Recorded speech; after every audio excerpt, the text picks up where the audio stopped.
қауіпсіз ережелерім тақырыбына эссе жазып келесіңдер немесе презентация дайындап келесіңдер.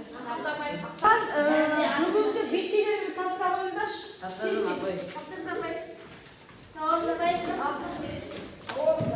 Так, Анар 9 ұпай,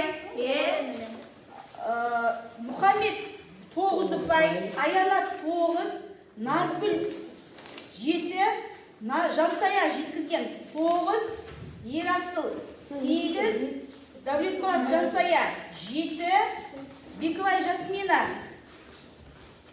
9, Бесен Шашу 9, Султан 7. Келесі Аяулым 7, Жанерге 7. Сау болыңыздар.